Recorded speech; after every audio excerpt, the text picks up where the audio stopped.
My name is Riker Thorne. I was a smoke jumper who battled through the first week of the burning apocalypse. I've parachuted into hundreds of wildfires, but nothing prepared me for when humans became the fire. This is how I fought through hell to save my daughter from a world in flames. My training kept us alive. My mistakes nearly killed us.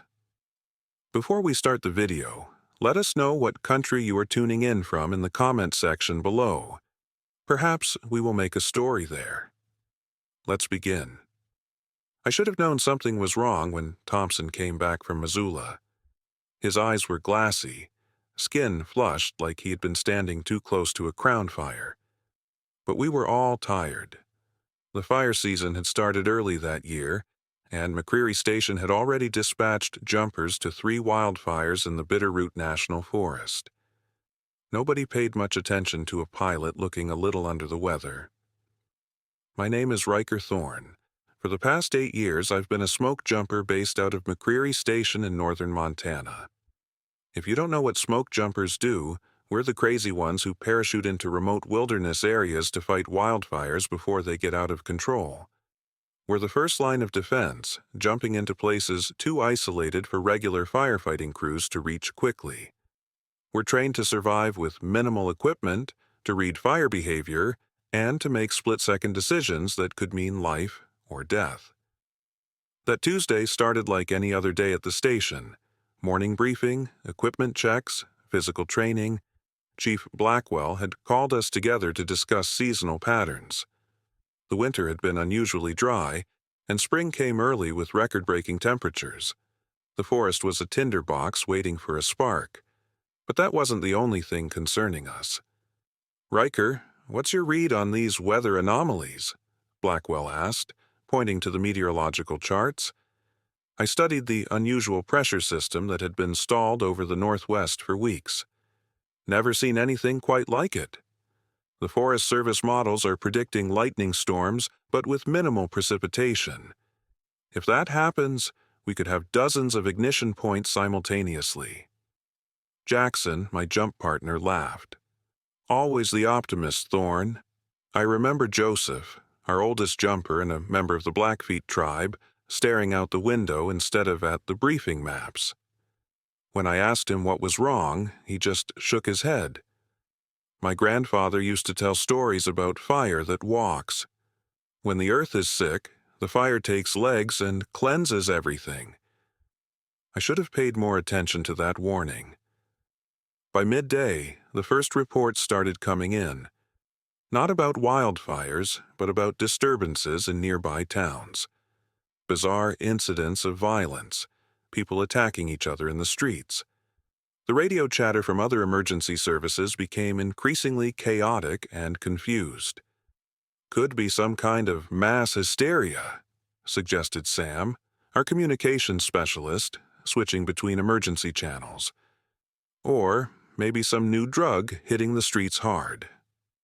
Blackwell frowned. "Whatever it is, it might mean evacuations. Let's prep our gear in case we get called to assist." None of us knew then that there would be no evacuation. There would be nowhere to evacuate to. Thompson had flown to Missoula that morning for supplies and routine maintenance on one of our jump planes. When he returned that afternoon, he should have reported directly to Blackwell. Instead, he wandered into the gear room where Jackson and I were checking our parachutes. "You look like hell, Thompson," Jackson said without looking up. "Better not be bringing some flu back to base." Thompson didn't respond. When I glanced up, he was just standing there, swaying slightly. His skin was bright red, like a bad sunburn, and sweat poured down his face. But his eyes were what haunted me most. The whites had turned red, and his pupils were dilated to the point where his eyes looked almost black. "Thompson?" I stood up, concerned. "You need medical?" He lunged at Jackson so fast neither of us had time to react. The sound was what got me. Not a yell or a scream, but a guttural, animalistic snarl. He sank his teeth into Jackson's throat, tearing through flesh with unnatural strength. Blood sprayed across the parachute silks. I grabbed a fire axe from the wall and swung it without thinking. The blunt side connected with Thompson's head, knocking him off Jackson. But it was too late for my partner. He was bleeding out on the floor, making horrible gurgling sounds as he tried to breathe through his torn throat. Thompson got back up. The blow would have knocked any normal person unconscious, but he just shook it off and focused those terrible eyes on me. I backed toward the door, holding the axe out in front of me. "We have a situation in the gear room," I shouted, hoping someone would hear. Chief Blackwell appeared in the doorway behind me. "What in God's name?" Thompson charged again. I dodged to the side and he barreled straight into Blackwell. They both went down, and I used the opportunity to run to the alarm system. By the time I hit the emergency button, screams were already echoing through the station. It all happened so fast. Davis, our newest jumper, came running down the hallway and was tackled by Martinez, who had the same reddened skin and crazed eyes as Thompson.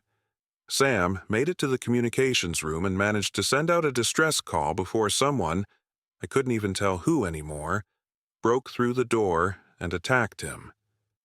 I fought my way to the armory, grabbing what weapons I could. The fire axe, a flare gun, a canister of fire retardant. I managed to make it to the radio tower, the highest point in the station with only one access stairway.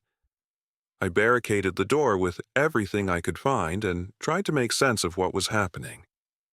From the tower windows, I could see the chaos spreading across our small compound. Some of my teammates were running, others were already down, and some had changed, turned into something else, something that only wanted to attack and infect. And beyond the station in the distance, I could see smoke rising from 5 different towns on the horizon. Not wildfire smoke. I know that smell, that color. This was different, darker, the smell of burning buildings, vehicles, and eventually, people. For 2 days I stayed in that tower, watching as Montana burned.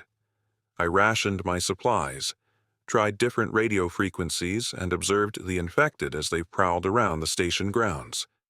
They moved differently than normal humans, more erratic, but also more driven, as if guided by some primal instinct. And they were hot. I could see the heat shimmer around them in the cool morning air, like they were running high fevers. I started calling them burners in my head. It fit with what I was seeing both up close and on the horizon. The world was catching fire in more ways than one. The military tried to establish quarantine zones. I could hear the helicopters, see jets flying overhead. At night, there were flashes on the horizon that looked like artillery fire. But it wasn't enough. By Friday morning, when the tower's emergency radio finally picked up a national emergency broadcast, it was clear that the infection had gone national. Major cities across the country were reporting massive casualties and infrastructure collapse. And then my phone rang. I nearly dropped the phone when it rang. Cell service had been spotty at best since the outbreak started. For 3 seconds, I just stared at the screen. It was Karen, my ex-wife. We had barely spoken in the 2 years since the divorce, except about Chloe, our 7-year-old daughter. "Karen, are you okay?" I gripped the phone so hard my knuckles turned white. Her voice came through broken and terrified. "Riker, they're in the neighborhood. People are breaking into houses. They're not right. They're sick or something." "Listen to me carefully," I said, my jumper training kicking in. "Barricade the doors, stay away from windows. If you have food and water, take it somewhere secure in the house." "I already put Chloe in the attic," Karen whispered. "I blocked the ladder access with that heavy dresser from the guest room. If you're alive, if you can hear this, please come for her. I don't think I can—" There was a crash in the background. Glass breaking. Karen screamed. "Karen? Karen!" The line went dead. I stood frozen, staring at the phone. Helena. My daughter was alone, hiding in an attic in Helena, 130 miles away. Between us lay burning towns, military blockades, and thousands of burners. But there was no choice to make. I had to try. From the tower, I could see Thompson and 2 other infected colleagues still wandering the station grounds. They seemed drawn to movement and sound, but their patterns were predictable once you watched them long enough. That was something I could use. I inventoried my supplies, my jump pack with emergency rations, a first aid kit, fire retardant, my Pulaski tool, a flare gun with 6 flares, a hunting knife, 2 canteens of water, and a handheld radio. Not enough for a 130-mile journey through hell, but it would have to do. I modified my gear as best I could. I wrapped my forearms and shins with the station's fire-resistant material. If the burners were going to bite, they'd have to work for it. I filled a spray bottle with a mixture of fire-retardant chemicals I had noticed seemed to disorient Thompson when I'd accidentally sprayed some near him during the initial attack. By Friday afternoon, I had a plan. The burners were most active during daylight, especially at noon when the sun was highest. But they also seemed drawn to actual fires. I could use that. I set a timed fire in the east wing of the station using chemicals that would produce heavy smoke. When it ignited, the burners immediately moved toward it, just as I'd hoped. I slipped out the tower's emergency exit on the opposite side and made it to the parking lot undetected. The station's ATV was still there, keys in the ignition. It would be faster than going on foot, at least until the gas ran out. I started it up and accelerated hard, drawing the attention of the burners. Thompson's head whipped around, those terrible eyes locking onto me. He let out that same inhuman snarl I remembered from when he attacked Jackson. He was fast, faster than when he was human, but the ATV was faster. I gunned it and headed for the service road that would take me east toward Helena. In my rearview mirror, I saw Thompson and the others chasing for about a quarter mile before giving up and returning to the burning building. That was my first real observation. The burners would chase prey, but only to a point. Fire was a stronger lure. I filed that information away, knowing it could save my life later. I drove until sunset, avoiding main roads and sticking to Forest Service tracks. When the ATV finally ran out of gas, I abandoned it in a ravine and continued on foot. The mountain air was cold and clear, a stark contrast to the burning world below. From higher elevations, I could see fires burning in towns all across the valley. In the pocket of my jumpsuit, I carried the small photo of Chloe I always kept in my helmet. Her 7th birthday, just 3 months ago. Karen had invited me, even though we were divorced. Chloe was smiling with chocolate cake on her face, missing her 2 front teeth. Looking at that photo was like twisting a knife in my chest, but it kept me moving forward. I spent Friday night in a hollow tree trunk, trying to catch a few hours of sleep without freezing or getting eaten. Every snapping twig made me jolt awake, Pulaski in hand. By dawn, I was moving again, following game trails and stream beds to stay hidden. Around noon on Saturday, I spotted my first burners in the wild, 3 of them moving together along a hiking trail below me. They weren't talking or interacting, just walking with that same fevered purpose I'd seen at the station. Their skin was blistered now, cracked in places like overcooked meat. They looked like they were burning from the inside out. I froze, pressing myself against a boulder. They passed within 20 yards of my position without noticing me. That was my second observation. Their vision seemed more motion-based than detail-oriented. If I stayed perfectly still, I might be invisible to them. By Saturday evening, I had made decent progress, but I was still at least 90 miles from Helena. At this rate, it would take me 3 more days to reach Chloe, and that was assuming everything went smoothly. Nothing had gone smoothly since Tuesday. Just before dusk, I spotted a Forest Service cabin nestled in a small clearing. Approaching cautiously, I circled the perimeter, checking for signs of burners or other survivors. The windows were boarded up from the inside, but there was smoke coming from the chimney. Someone was in there, and they were being careful. I considered moving on, avoiding contact altogether. But darkness was falling, and I needed shelter. More importantly, I needed information about what lay between me and Helena. I approached the front door, Pulaski held low but ready. "Hello inside," I called, keeping my voice just loud enough to carry to the cabin but not much further. "I'm not infected.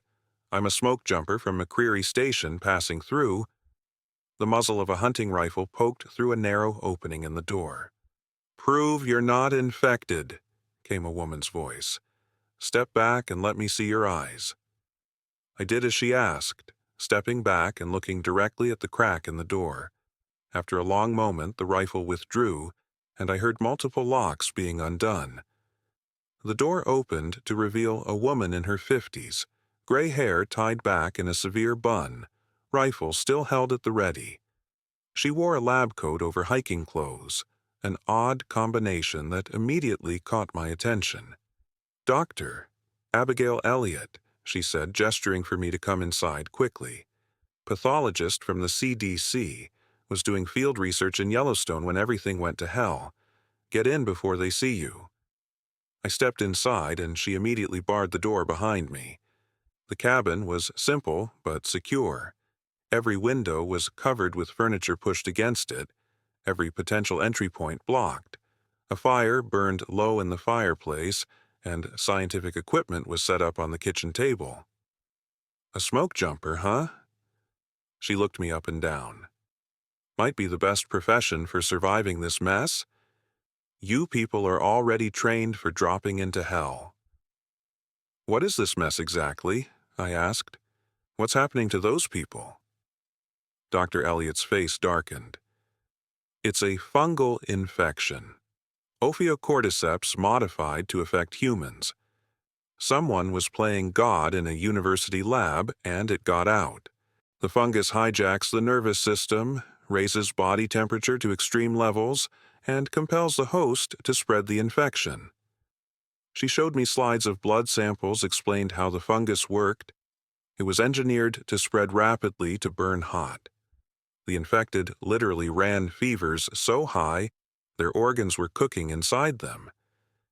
That's why I could see the heat shimmer around them.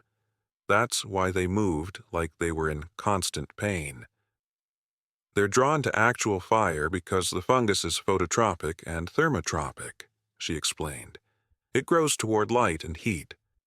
In the final stages, the hosts will even walk into fires, spreading spores as they burn." "Is there a cure?" I asked, thinking of Chloe, of Karen. Dr. Elliott hesitated. "I've been working on something. An antifungal compound that might slow or stop the infection if caught early enough." She handed me a small vial of milky liquid. "It's experimental, completely untested on humans. But if someone you care about is in the early stages, it might be their only chance." I took the vial, wrapped it carefully, and tucked it into my inner pocket. "Thank you." "Where are you headed?" she asked. "Helena. My daughter is there." Dr. Elliott's expression softened slightly. "Helena's in bad shape. I picked up military radio chatter yesterday. The city center is lost, but they're trying to hold the suburbs. If your daughter is there, you need to hurry." I spent the night in Dr. Elliott's cabin, resting and gathering information. She shared her supplies and her knowledge freely. In return, I told her about the observations I'd made about the burner's behavior. Together, we pieced together a clearer picture of what we were facing. When I left Sunday morning, I felt both better prepared and more terrified. Now I knew what the burners were, how they functioned. But I also knew that Helena was burning, and time was running out for Chloe. Dr. Elliott's warning about Helena stayed with me as I continued my journey that Sunday morning. The mountains provided good cover, but I would need to pass through at least one small town to reach the main highway toward Helena. The settlement of Pine Creek lay about 10 miles ahead, a town I'd visited many times for supplies when training at McCreary. I approached from the ridgeline above, using my jumper's field glasses to scout the situation. What I saw made my stomach turn. Pine Creek was partially burning, with smoke rising from the east side. The main street was visible from my vantage point, and I could see burners wandering aimlessly. Some were in the early stages, moving quickly with purpose. Others were more advanced, their skin blistered and blackened, staggering like they were in constant pain. I counted at least 30 infected visible from my position, which meant there were likely many more I couldn't see. Pine Creek only had a population of about 500. If the infection rate was this high everywhere, civilization as we knew it was already gone. Using my Smokejumper training, I mapped out a route through town that would minimize exposure. I would need to cross the main street at some point, but I could use the creek bed for cover on the approach and exit. The burners seemed to congregate near buildings that had food or were on fire, so avoiding the grocery store and gas station would be critical. Before descending, I prepared a diversion. Using materials from my jump pack, I constructed 3 simple time-delayed smoke devices. These weren't dangerous, just noisemakers combined with smoke that would draw attention. I placed them in my pack, ready to deploy when needed. The descent into town was tense but uneventful. I stayed low in the creek bed, moving slowly and stopping frequently to listen. The water helped mask my scent, another advantage I had noted at McCreary. The burners seemed to track by sight and sound primarily, but there was an animal quality to their hunting that suggested scent might play a role too. At the edge of town, I activated my first smoke device and tossed it far to the east, away from my planned route. The small pop and hissing smoke had the desired effect. Several burners immediately changed direction and moved toward it, drawn by the noise and visual stimulation. I used the distraction to cross an exposed area and take cover behind the town's small hardware store. From there, I could see my path across Main Street. But there was a problem. A group of burners was clustered around the front of a convenience store across the street. There appeared to be movement inside, visible through the partially broken windows. Someone was still alive in there. My mission was clear. Get to Helena. Get to Chloe. Every delay increased the risk. Every encounter could be fatal. The smart play was to avoid the convenience store completely. But then I saw small hands press against the glass and I knew I couldn't leave them. I deployed my second smoke device, this time closer to draw the burners away from the storefront. As they moved toward the noise, I sprinted across the street, keeping low and fast.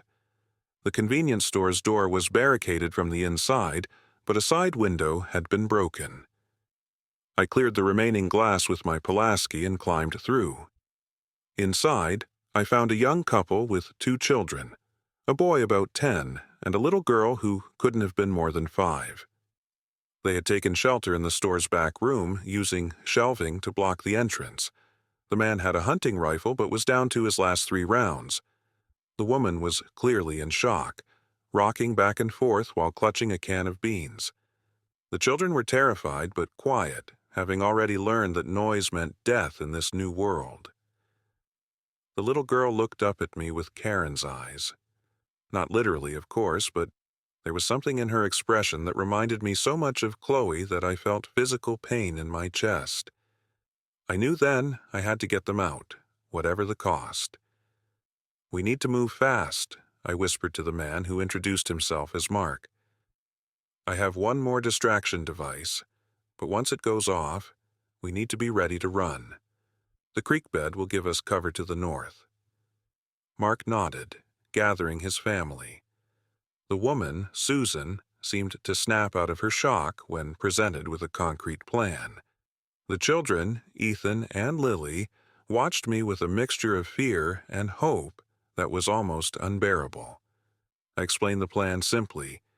When the smoke started, we would exit through the back door, sprint to the creek bed, and follow it north out of town. Mark would lead with the rifle. I would take the rear with my Pulaski. Susan would carry Lily, and Ethan would stay between them. "What if they catch us?" Ethan asked, his voice barely audible. I showed him the spray bottle of fire retardant mixture I had prepared at the station. "They don't like this. It confuses them, makes it hard for them to see. If one gets too close, I'll use it." I checked outside carefully, then tossed my final smoke device as far as I could toward the gas station. The resulting noise and smoke cloud was larger than I expected, drawing virtually every burner in the area. We moved immediately, slipping out the back door and running in a tight formation toward the creek. We were 20 yards from safety when a burner stepped out from behind a dumpster. It had been a woman once, but now her skin was cracked and bleeding, her eyes solid red, mouth permanently open in a silent scream. She lunged at Susan and Lily. I intercepted, spraying the chemical mixture directly into her face. The effect was immediate. She recoiled, clawing at her eyes and making a high-pitched, keening sound. I pushed her hard, sending her stumbling backward, and we continued our run to the creek. Once in the water, we moved quickly, putting distance between ourselves and the town. The burners followed at first, but as Dr. Elliott had explained, they were drawn more strongly to the smoke and commotion. Eventually, they turned back toward town, leaving us to continue north. We traveled together for several miles until we reached a fork where Mark determined they should head west toward his brother's hunting cabin in the mountains. It was a defensible position with supplies, he explained. I needed to continue north toward Helena. Before we parted, Susan hugged me fiercely. "Thank you," she whispered, "for giving us a chance." Lily, the little girl, handed me a crayon drawing she'd been carrying. It showed stick figures being chased by red monsters, but on the back she had drawn a sun rising over mountains. "So, you remember good things still happen," she said solemnly. I carefully folded the drawing and put it in my pocket next to Chloe's photo. "I'll remember." As they headed west and I continued north, I realized the infection was spreading faster than I had anticipated. If Pine Creek was this bad, Helena would be a nightmare. But the family had also shown me something important. There were still people fighting, still people helping each other. Humanity wasn't gone yet. By late Sunday afternoon, I reached the highway that would take me straight to Helena. But what I found there killed any hope of an easy journey. The military had established a massive blockade with tanks, armored vehicles, and what looked like hundreds of personnel. They had created a quarantine zone, trying to contain the spread between regions. From my concealed position in the tree line, I observed their operation. It was impressive, but clearly failing. The barricades were under constant attack from burners, and I could see soldiers being treated for injuries behind the lines. Some had the telltale redness of early infection. I had a choice: try to approach the blockade and potentially get detained or shot, or find a way around it through more difficult terrain. The latter would add miles and hours to my journey, but might be safer. As I watched, the decision was made for me. A massive surge of burners emerged from the tree line opposite my position. There must have been hundreds of them moving with that terrible, purposeful shamble. The military opened fire, mowing down dozens, but there were too many. The front lines collapsed within minutes, and chaos engulfed the blockade. In the confusion, I heard radio chatter from a nearby abandoned vehicle. "Fall back to secondary position. Helena suburbs are designated Safe Zone Alpha. Repeat, extraction point is Safe Zone Alpha, Northwest Helena suburbs. Northwest Helena. That was where Karen lived, where Chloe was hiding. There might still be help there, still be a chance." As the blockade fell, I slipped past, using the chaos as cover. The road ahead was clear for the moment, as most of the burners were occupied with the feast of fresh victims at the collapsed military position. I ran until my lungs burned, putting as much distance as possible between myself and the horror behind me. The sun was setting on Sunday, and Helena was less than 40 miles away now. If I pushed through the night, I could reach the outskirts by morning. Chloe had been alone for almost 3 days. I had to believe she was still safe in that attic, still waiting for someone to come find her. I had to believe I wasn't too late. I pushed through the night, moving at a relentless pace. The highway provided faster travel than the wilderness, but it was also more exposed. Several times I had to dive into ditches or behind abandoned vehicles to avoid groups of burners. They seemed more active at night than Dr. Elliot had suggested, perhaps drawn by the fires that now dotted the landscape like malevolent stars. By dawn on Monday, I could see Helena in the distance. The city was partially burning, with the downtown area completely engulfed in flames. Black smoke rose in thick columns, turning the morning sky a sickly orange-gray. But the northwest suburbs where Karen and Chloe lived seemed relatively intact from my distant vantage point. I approached with extreme caution, using the same ridgeline reconnaissance techniques I'd employed at Pine Creek. What I saw was both encouraging and terrifying. The military had indeed established a perimeter around the northwest suburbs, with checkpoints at major intersections and patrols moving between them. But the perimeter looked thin, undermanned, and under constant pressure from burners trying to get in. Inside the secured zone, I could see civilians moving about, gathering at distribution points for what I assumed were supplies.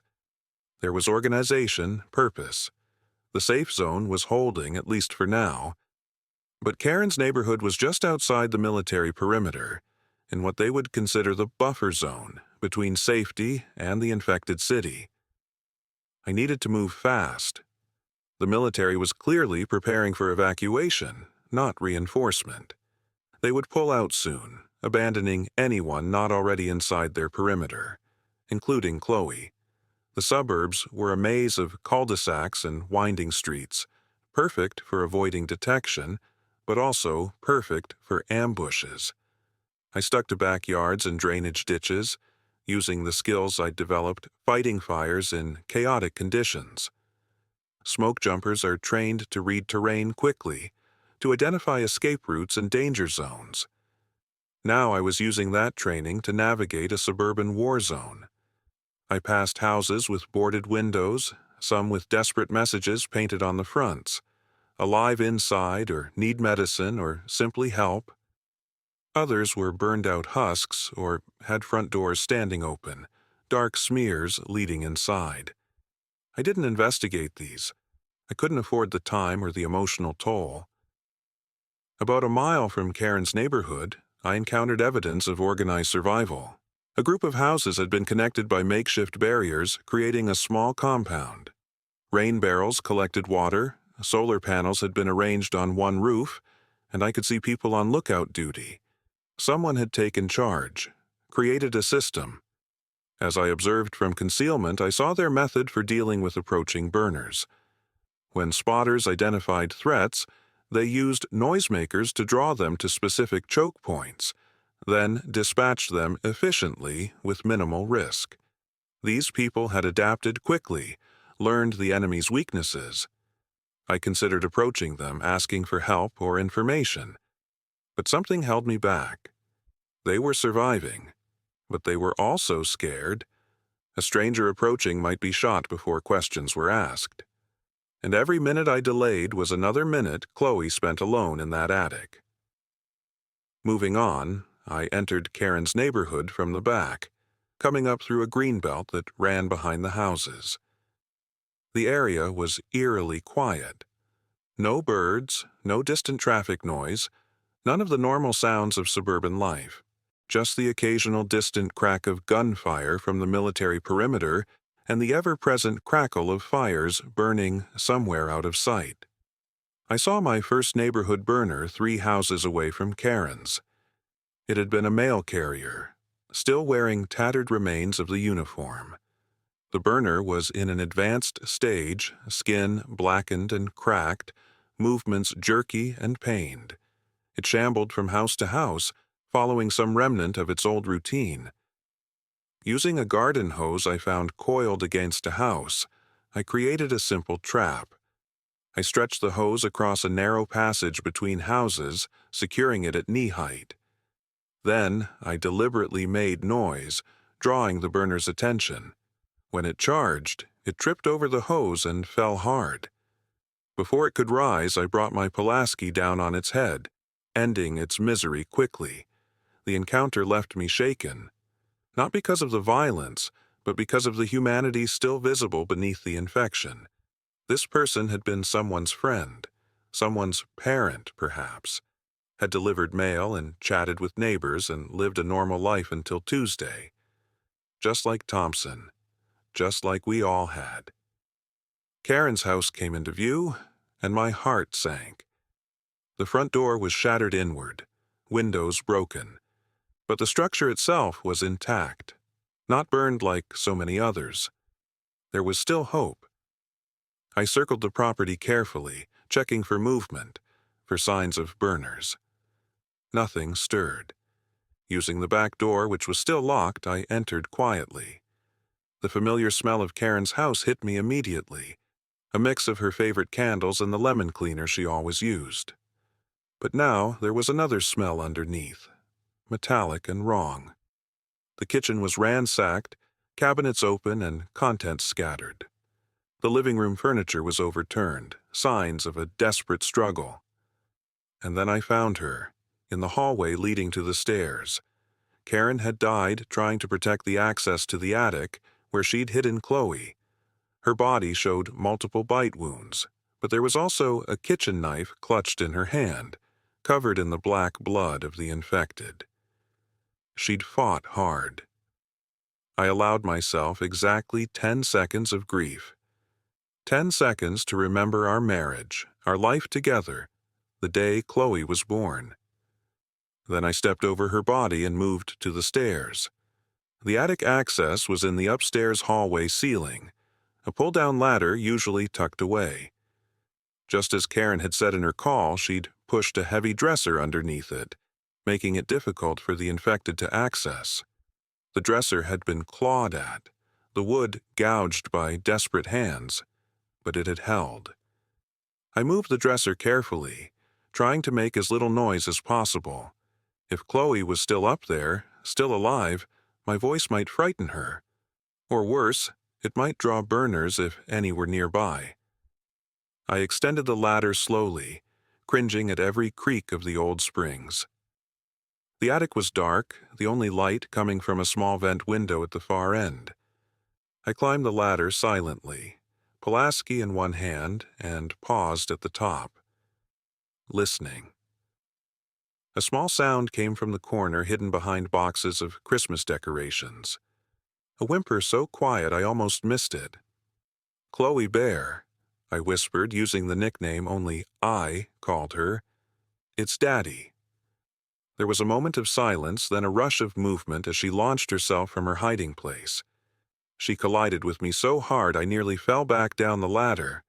Her small arms wrapped around my neck with desperate strength, her body trembling against mine.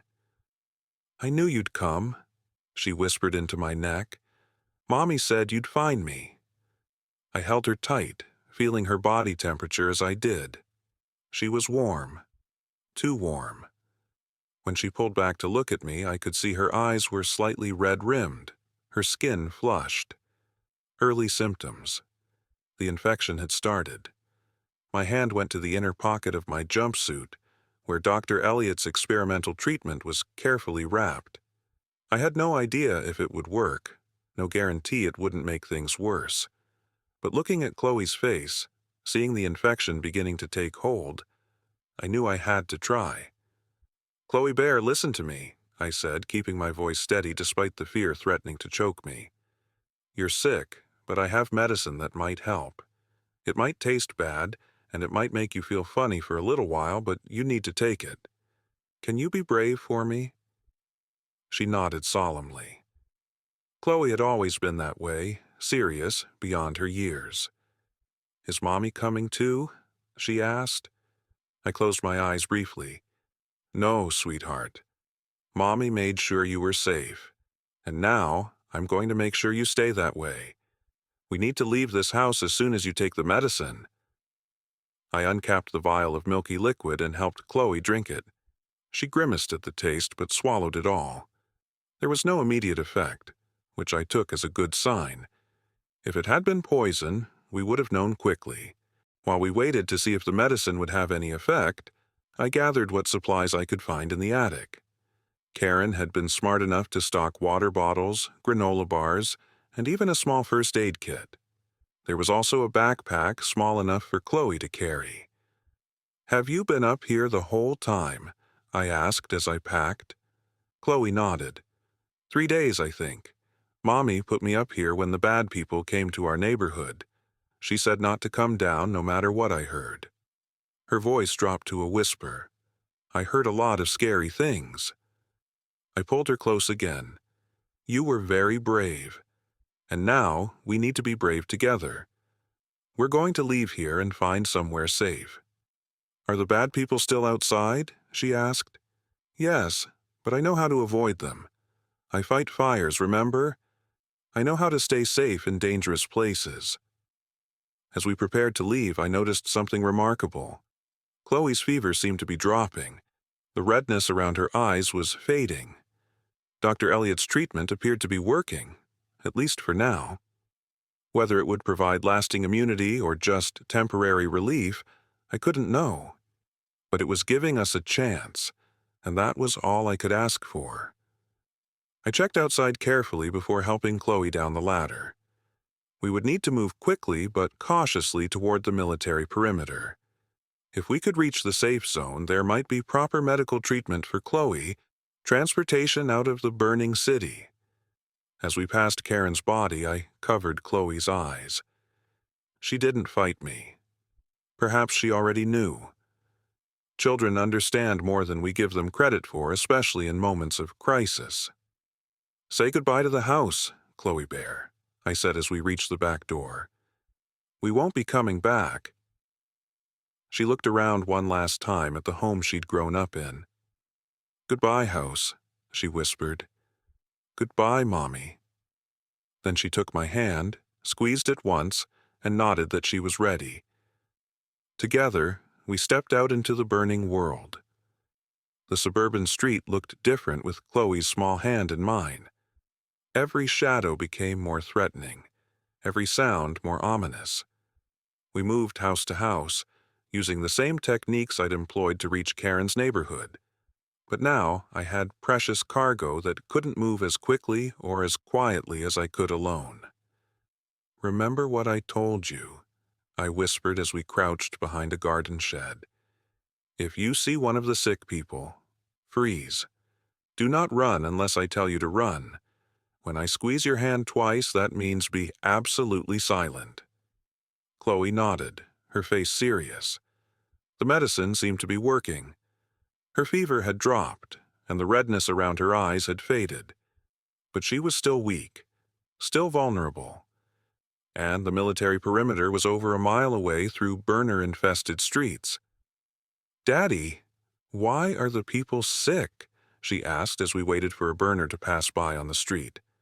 I considered how to explain. They caught a very bad germ that makes them very hot, like they have the worst fever ever. It makes them confused and angry. They can't think straight anymore. "Like how you get grumpy when you have a cold?" she asked. Despite everything, I had to suppress a smile. "Much worse than that. The germ changes them completely. They're not really people anymore." I looked her directly in the eyes. "That's why we can't try to talk to them or help them. We just have to stay away from them. Do you understand?" She nodded solemnly. "I understand." We continued moving, navigating through backyards and between houses. Twice we had to backtrack when we encountered groups of burners. Once we hid in a garden shed for almost an hour while 3 of them searched the yard we were in, drawn by a noise Chloe had accidentally made. By midday, we had covered about half the distance to the perimeter. We could hear more frequent gunfire now, which told me 2 things. The military was still holding their position, but they were under increasing pressure. We took shelter in a garage attached to an abandoned house. The owners had left in a hurry, cars still in the driveway but with the doors open and keys in the ignition. They hadn't made it far. I didn't point out the dried blood on the driver's seat to Chloe. Inside the garage I found a child's wagon. It gave me an idea. "Chloe, I'm going to make us something to help us move faster," I explained as I modified the wagon, attaching a length of rope as a pull handle and using blankets from the house to create a canopy cover. "You'll ride in here, and I'll pull you. If you stay under the blanket, the sick people might not notice you." She helped as best she could, handing me tools and holding things in place. It was good to keep her occupied, to give her a purpose. Fear is less overwhelming when you have a job to do. That's something every smoke jumper learns early. While we worked, I taught her basic survival signals. 2 tugs on the rope meant danger ahead.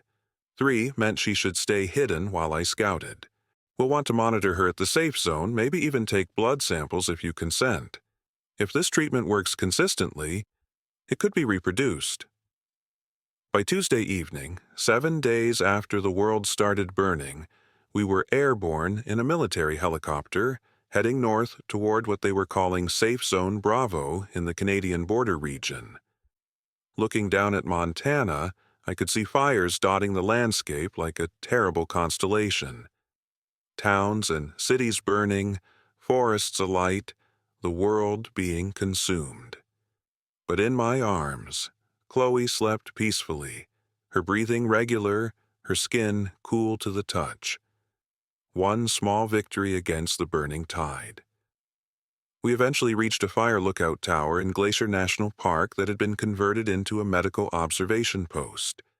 The isolation made it perfect for monitoring potentially infected survivors without risking further outbreaks.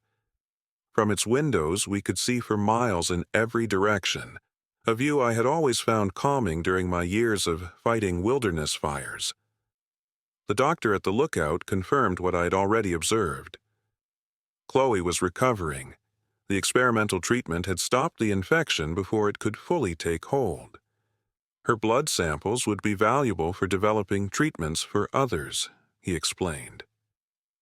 That night, as Chloe slept in a makeshift bed, I stood at the lookout windows, watching distant fires burning across the landscape. A researcher working with the medical team joined me. "You know about fire," she said. It wasn't a question. "I've spent my life fighting it," I replied. "Then you know it never really disappears. It just waits for the right conditions to return." She handed me a satellite image showing the spread of the infection across North America. It looked remarkably similar to wildfire progression models I had studied for years. "But you also know something else about fire," she continued. "After it burns through an area, new growth appears. Different, sometimes stronger than what was there before."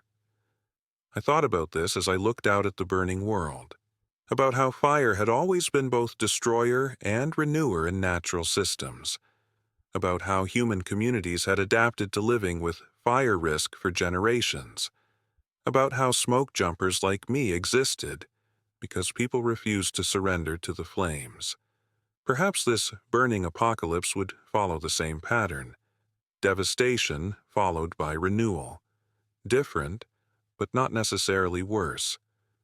The next morning, Chloe joined me at the window. Together, we watched the sunrise painting the mountains gold, temporarily masking the smoke columns with its beauty. "What happens now, Daddy?" she asked. "We survive," I told her. "We help others survive. We learn to live in this new world, just like people have always adapted to challenges. Will the fire ever stop?" I looked down at her. this child who had already lost so much but still had hope in her eyes.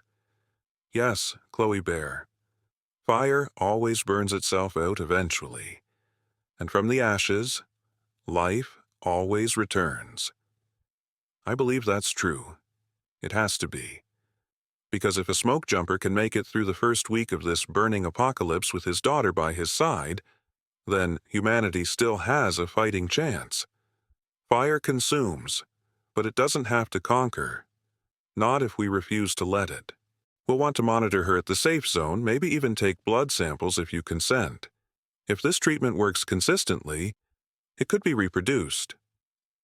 By Tuesday evening, 7 days after the world started burning, we were airborne in a military helicopter, heading north toward what they were calling Safe Zone Bravo in the Canadian border region. Looking down at Montana, I could see fires dotting the landscape like a terrible constellation.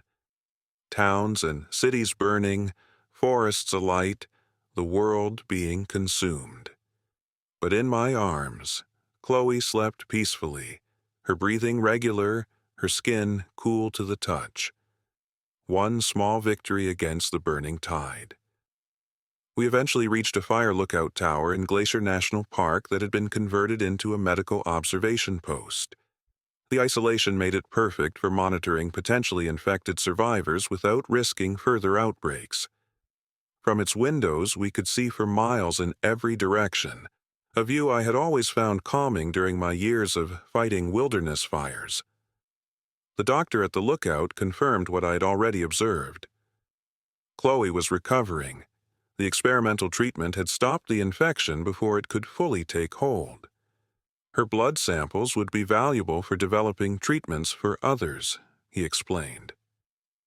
That night, as Chloe slept in a makeshift bed, I stood at the lookout windows, watching distant fires burning across the landscape. A researcher working with the medical team joined me. "You know about fire," she said. It wasn't a question. "I've spent my life fighting it," I replied. "Then you know it never really disappears. It just waits for the right conditions to return." She handed me a satellite image showing the spread of the infection across North America. It looked remarkably similar to wildfire progression models I had studied for years. "But you also know something else about fire," she continued. "After it burns through an area, new growth appears. Different, sometimes stronger than what was there before." I thought about this as I looked out at the burning world, about how fire had always been both destroyer and renewer in natural systems, about how human communities had adapted to living with fire risk for generations, about how smoke jumpers like me existed because people refused to surrender to the flames. Perhaps this burning apocalypse would follow the same pattern. Devastation followed by renewal. Different, but not necessarily worse. The next morning, Chloe joined me at the window. Together, we watched the sunrise painting the mountains gold, temporarily masking the smoke columns with its beauty. "What happens now, Daddy?" she asked. "We survive," I told her. "We help others survive. We learn to live in this new world, just like people have always adapted to challenges. Will the fire ever stop?" I looked down at her, this child who had already lost so much but still had hope in her eyes. Yes, Chloe Bear, fire always burns itself out eventually, and from the ashes, life always returns. I believe that's true. It has to be. Because if a smoke jumper can make it through the first week of this burning apocalypse with his daughter by his side, then humanity still has a fighting chance. Fire consumes, but it doesn't have to conquer. Not if we refuse to let it.